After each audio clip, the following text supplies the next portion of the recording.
Hey everyone, welcome to Boardroom to Bounce House. My name is Tana. And my name is Michael. And this is Michael, and I hope that he doesn't make me edit so much out of this video that it takes me 5 hours to post this. But we're here today to do a Q&A. We've been getting a lot of questions on Instagram and just from our friends in general about our episode of House Hunters. Because we were on House Hunters last week. That's right. So, okay, let's just jump right into the questions. Okay, some of these questions are really like specific to the show. Some of them are not. And we'll just get into them. So, the first question. Why don't we start with that one? I like that one. If you could live in any country in the world. If you could live in any country in the world, where would you live? I don't know how this relates to House Hunters. I don't know. Someone asked. The person who asked is not American. I feel like that's a really hard question because I haven't been to many countries in the world. What about you? Yeah, I wasn't even gonna like mention this one, so I don't know. I'm unprepared to answer it. I haven't really looked through these questions. Canada? Either. You want to live in Canada? I mean, sure, I would live in Canada. I like Canada. Okay, yeah, how about the next one? Okay. How old are you? If this is not too personal of a question, I'm a new follower. I'm 34. And I'm 39. And our kids are 1 and 3. Almost 2, but 1 and 3. That's right. And how far did you move? I'm not from America, so I'm not sure about the states. So we lived in Washington, D.C., and we moved to upstate New York. And it's about... It's like 6.5, 7 hours. Yeah, 7-hour drive. Like, it just kind of depends on the traffic. It's like 300-something miles. Yeah, 300-something miles or so. How do you decide between a today house and a forever house with a growing family? Do you want me to answer that one? Sure. So for me, and I think this was like very obvious on the show, because I even said like I wanted to be in the next house for 20 years. I was really looking for a house that was going to grow with us. So like enough space was definitely key. That was a big factor in why we moved. We have 2 kids now. We were basically in a 3-bedroom house, but then we work from home. So the kids were sharing a room at one point and it was just really difficult, especially with them being little. So I wanted at least 4 bedrooms. That was like a minimum requirement. And Michael agreed with me on that because we wanted, you know, an extra room to grow into. And we also wanted a secondary space that could be like a play space for the kids. Because in our last house, like our living room was the family room, was the playroom, it was the everything room. So we really wanted a dedicated space where they could have all their toys and play. And then as they get older, that could be like a hangout space for them. So that they're not always like, you know, ruining all of our rooms with their stuff. Right. I think we also, well, so we had already lived in a transitional house, which is what our last house was. Yeah. And it worked fine for us for a couple of years. Yeah. Like 2-3 years. We could have stayed in that house longer. It was just tight. It became hard. Like we were not both working at home and we didn't have any children when we bought it. Right. And then you add 2 kids and to we the had mix, a lot of time to do projects and needing to both have offices, which I think a lot of people have dealt with. Yeah. As a lot of people have been moving towards work from home. Right. So those were kind of all the factors for us, and we just knew like, okay, it's worth it to spend a little bit of extra money to get like the yard we want and the size we want, the space we want. And I think ultimately we did make a lot of compromises. You know, as you saw on the show, I really wanted a modern farmhouse. I really wanted a new build. That's kind of where like our house hunt started, because there were some houses we looked at prior to agreeing to be on the show. And but something we discovered was new builds right now so expensive because the price of materials and labor. I mean, they can't find enough people to work right now. Right. So and it was just going to take a long time. So, you know, we wanted to kind of like strike while the iron was hot and sell our house in DC while the market was good. And you can't really predict the real estate market. We didn't know like what was going to happen with it. So had we decided to wait, like we could have decided to build a house, stayed in our old house, and then not gotten the same equity out of our old house. Yeah, we were looking at new builds. The house we ended up buying is like 3,100 square feet plus the basement, which is like another 1,000 square feet. Yeah, so on the show they said it was like 4,200 because that's the total. But we would have ended up with probably like 2,400 square feet on a new build with no finished basement. And Michael wasn't going to get his like dining room, living room, formal spaces. So ultimately... Which I played it up for the show because... no, he didn't play it up for the show. I did. No, you didn't, because when we first started looking for houses, ask our realtor. You were like, where's the dining room? Where's the living room? Where's the dining room? I wanted one extra space. Yeah, he wanted one or the other. Like, a lot of the houses we looked at that were new builds or newer builds. Or it just needed to have like a bonus room on the main level. Yeah. That we could use for different things. Because if you went, I don't know, I could be wrong. I feel like a lot of people that are buying these new open concept homes, after they move in, I feel like I would be wanting an extra room. You know? Yeah, so anyway, that's the long answer. And we need to be a little bit more concise with our answers or I'm going to be editing all day. But we ask our realtor, like she'll tell you that we were very annoying and I think picky, and we were probably like her most annoying client at that point in time, slash maybe ever. We were all over the place. I mean, we first started looking in the older neighborhood where the old house was. Well, and there just were not a lot of houses that came up on the market in that neighborhood. Yeah. They don't have a lot that turn over.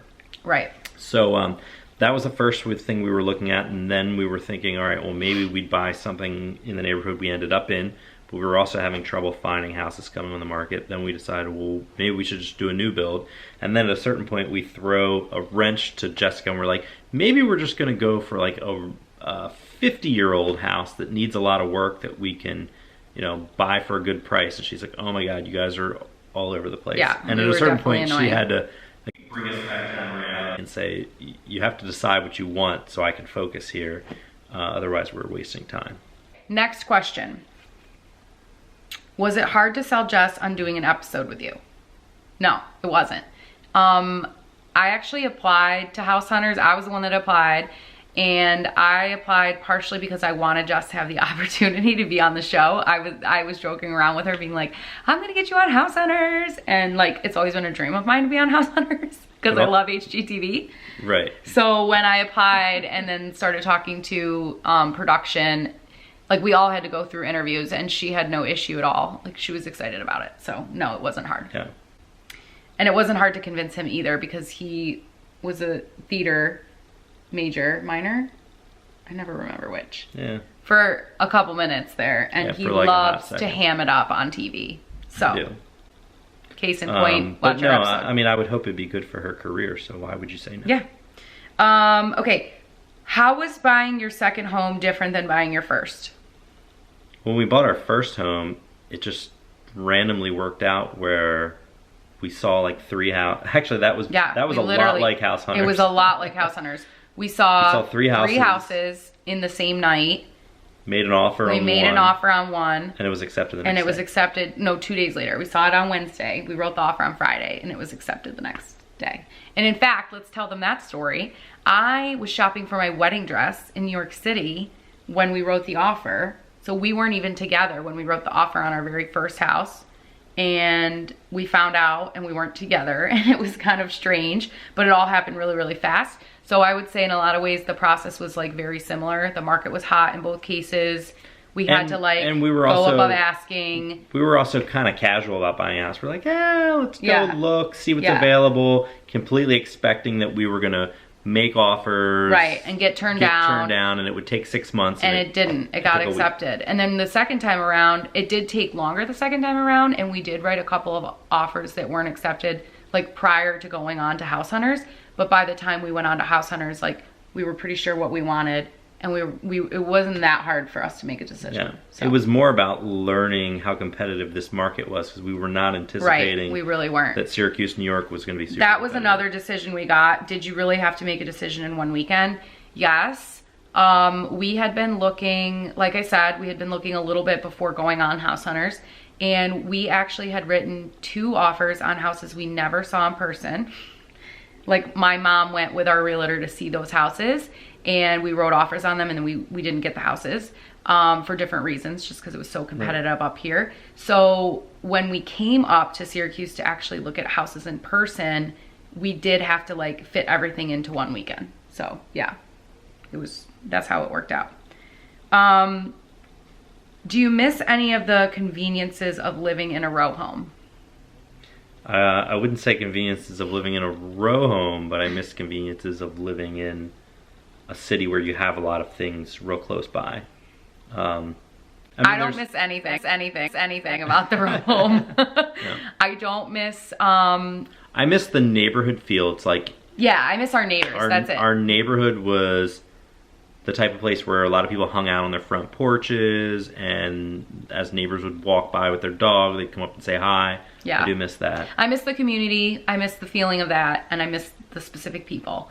I don't miss things like going to Target or the grocery store and coming home and having to like double park, get both of the boys out of the car, up 2 flights of stairs, then go back out to get the groceries and park the car. I don't miss the alley and taking the trash out that way. And the rats. And the lack of light.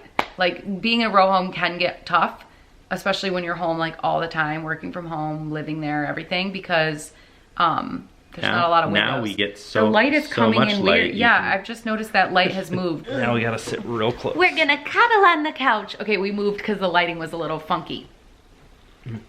Okay, how much did you hold back while filming about liking the place you picked? I don't think we held back at all. I think we were pretty honest. Because we had pros and cons. Right. Like, there was a lot of things we did like about the house we ended up picking. And I think everything that we didn't like was pretty honest. But it was also stuff that, like on a lot of other House Hunters episodes, like you'll be watching and you'll go, oh my gosh, stop freaking out about the paint color. You can change the paint color. Right. Which is true. Like we've already done that. I think they meaning like production, probably just does that to throw people off. Because at the end of the day, like, you have fun watching House Hunters because you want to guess and be right about the house they picked. So, I mean, there's lots of comments we made that didn't make the show. Right. What is my first renovation? Yeah. What will Michael's first renovation be? It's Carrie. Carrie asked that. What will it be? Did we discuss? Well, I don't know. I mean, we've started painting. We've already painted most of the first floor. Yeah. I don't think we're going to do any major renovations like we did in the last house. Like, we're probably going to like change light fixtures, paint, like a lot of cosmetic things. So the house is 18 years old. It's, you know, it's going to need a new roof in the next couple of years. Probably going to need a new furnace. The kitchen already looks dated, the bathrooms too. So it's like, there's a lot of things you could do. It just comes down to where do you want to spend your money. So I don't think there's anything we need to do right away. We'd like to add a bathroom in the basement at some point. Yeah. There's not one. And probably redo the basement. But it doesn't need to happen anytime soon. Yeah, we want to redo the basement at some point. Like, we think it would be nice to put a dedicated wall, kind of like, they didn't really show it very well, but there's like kind of like a dry bar area, and if we could make that into it's a like a room or an office, because it has 2 really big windows, that would be a great use of space. I think we will redo our mudroom / laundry room. Yeah, that's the room that's annoying us the most since moving in. It really should not have a washer and dryer in it, and I don't think they showed it on the show. But they didn't. I mean, it's kind of tiny. You come in from the garage, you got a washer and dryer that are side by side. They should be stacked. Yeah. And there's not a lot of places to there's just doors that like shoes on, hit each other. Yeah. There's just not good like function. So we'll redo that at some point, but not anytime soon. Yeah, probably in the next 2 years, I would say. I think next year. Yeah. After we get through some of the cosmetic changes, like, you know, lighting and things like that. Yeah, we've got to add a lot of recessed lights. Yeah. And our 5-year plan includes redoing the kitchen. And I really did want to paint the kitchen white. We're not waiting 10 years to change that backsplash. Well, the backsplash is easy, but I mean, I thought you meant blow out the kitchen and like completely start over. I don't want to blow out the kitchen. I just want to I just want to... You might in 15 years. I think the kitchen's fine. It's just ugly. So like, it's not ugly. It's just blah. Like, it's brown on brown on brown on brown. Like, there's a lot of brown. So like, one thing we did already is like, we changed all the hardware in the kitchen. I think that really helped. I really wanted to paint the cabinets white, and I was like all about it. but it's just so much work to paint cabinets white. So unless we could do it professionally, I don't know that it's worth it. I'm looking at the kitchen right now, and I'm imagining a better backsplash, and I feel like it would completely change the whole look. Yeah, I think a white backsplash would really change the look of the kitchen. Just something less brown. Right, and even now that it's all painted, because it was green. Yeah, the green really was throwing me off too. And I mean, I'm sure it had a place in time, but it's just probably in 2008 when the last people bought it. Yeah. So, okay, so we answered that question. On to the next question here. Did you like anything other than the black windows on house number 2? I liked a lot of things. Yeah, I actually liked the really formal room in the front. I mean, it's not a comfortable room, but it's cool. I mean, like nobody has that house just wasn't practical for our stage of life, and that's a house I would buy later. I think I've said this before. That's like a house I would buy later if we didn't have kids that were small and we had a bunch of money that we wanted to spend fixing it up and like endless amounts of time. Yeah. But that's just not where we are at in life. I thought the floors were really cool. I thought the original like details were cool. One thing I did not like about that house that like we didn't mention on the show, but you might have noticed when we were walking around, the walls upstairs had like a really strange texture. Remember that? Mm-hmm. Yeah, and we did talk a lot about that, like whether or not we felt like we could take on renovating that kind of like textured wall. The walls maybe almost feel like they tried to make it feel like a French farmhouse or something. Yeah, it was strange. The texture was so strange on it. And it would be it would be very hard to like replicate that. Yeah. Or to get rid of it. Yeah. It just reminded me of like popcorn ceilings in a way, like kind of. And I just kept imagining scraping all of it off, and I was like, no projects. I cannot do it. Was more like a stucco almost. Anyways. Yeah, it was strange. So there were a lot of cool details about the house, but yeah, it just wasn't for us. Wasn't for us. But we did see some other houses in that neighborhood online that I think could have been more for us. Okay, we got another question about like buying a house, and this question pertains to what advice do you have for people who maybe haven't saved enough and feel like they don't have a down payment? I would say, so I'm an insurance agent, and I work with people a lot when they're buying houses. I would say find a good mortgage broker and talk to them, because you'd probably be surprised what you could afford. Yeah.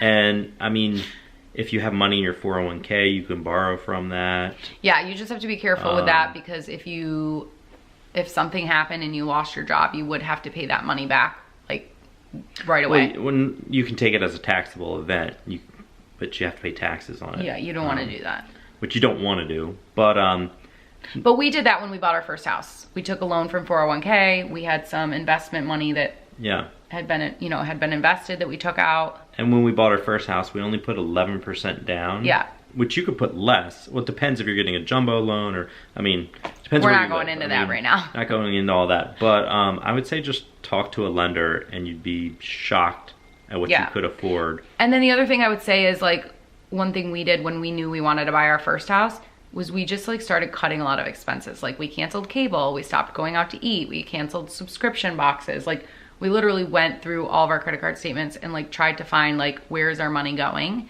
Okay, we can cut this. Like we don't need to be spending this money. Right. Yeah. But I mean, the younger you can purchase your first home, I think the better. The better. Like we made money on our first home, which enabled us to put more money down on our second home, put some money in the bank.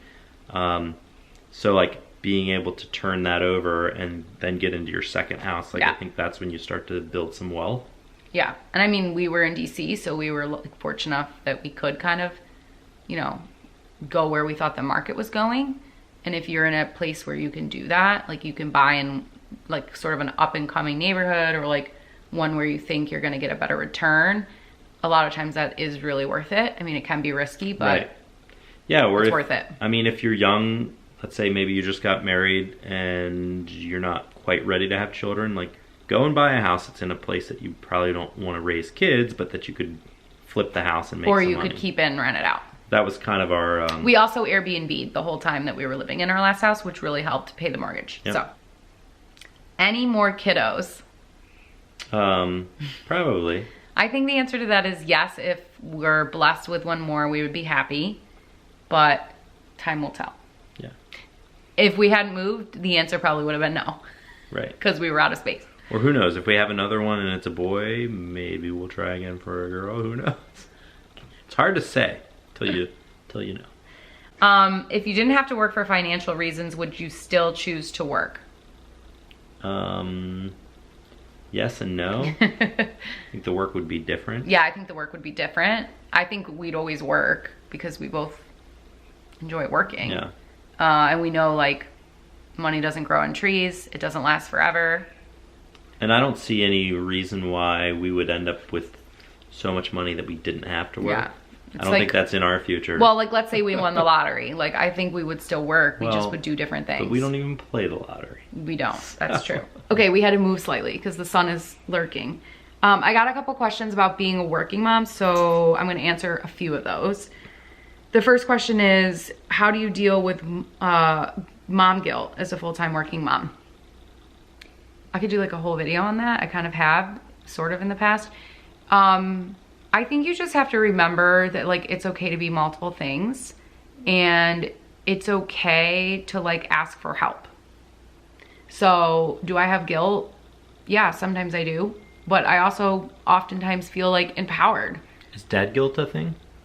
I don't know, is it? I don't know. I mean, I think it's probably part of our like sexist culture of how like the mom's expected to be the primary caretaker of the children and the dad's expected to be the breadwinner, which in our house it's not been like that. Like I stayed home with our first child, Hamilton, after she went back to work for like a year. Not quite, but maybe almost a year, because I was home. That was another question I got, was how much maternity leave did you take when you had your kids? So the short answer is I took the maximum amount of FMLA that I could take based on, you know, where we were living and everything at the time. And that was 16 weeks. So that's what I took for Hamilton. Mm-hmm.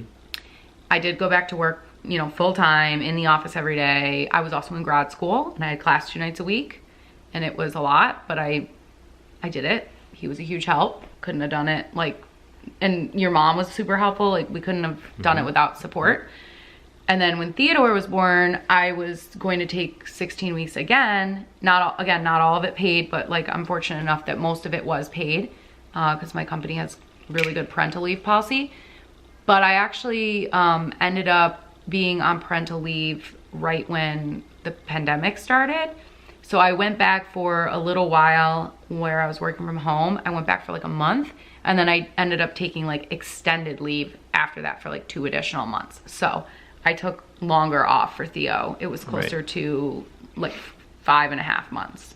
Yeah. But yeah, that was also just, a lot of it was timing within my career as well. Like when we had our first child, I had just started my business and I had more flexibility in my schedule. That's why I was able to stay home with him for so long and work when he'd nap and work at night. But by the time we had our second, I didn't have as much flexibility with that, and daycare was closed due to the pandemic. Yeah. So luckily it was stressful. You could take more leave. Yeah. And I was done with grad school by, you know, the end of all that. So do you ever get burnt out as a full-time working mom? Yes, absolutely.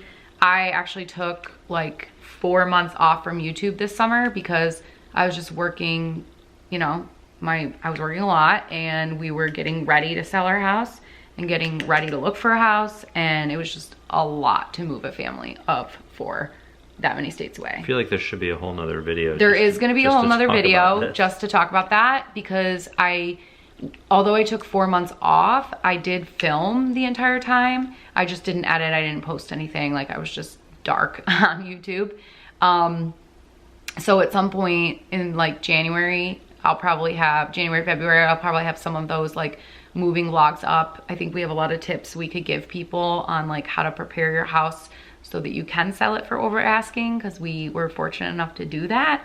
And yeah, So that video will be coming soon. But yes, I do get burnt out, both from like a YouTube perspective and also from a work perspective. All right, any other questions we need to answer here? We've got a child calling for. Yeah, some days I just have to like rest and, you know, all that. What else do you have on here? We've gotten a lot of questions about production, and the only thing I'm gonna say about that, what?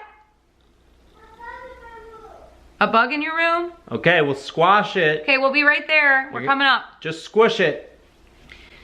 We've gotten a lot of questions about production, and we're not really gonna go there because like that's not our place to kind of like say how the show is made. But what we will say is that everything you saw on the show is like who we are. I think I've been getting a lot of questions around like, dude, what's with all the antiques? So that was definitely a thing that I spoke about a little bit. Yeah. And we kind of made it as like a little bit of a running joke while we were filming, and I didn't know that they were going to take all of those clips. I guess they really liked that storyline.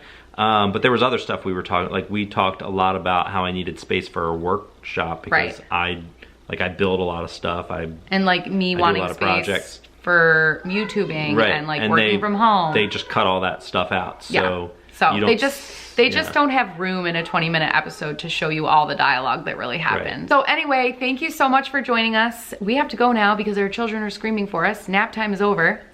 If you like this video, go ahead and give it a thumbs up. Don't forget to hit smash the like button. Don't forget to hit the red subscribe button below. If you have other questions we didn't answer, you can leave them down below in the comments. I'm sure we'll do another Q&A. You know, maybe in a month or so. So leave them down below, and thank you so much for being here and for watching, and have a great day. Bye. Thanks for watching. Smash the like button.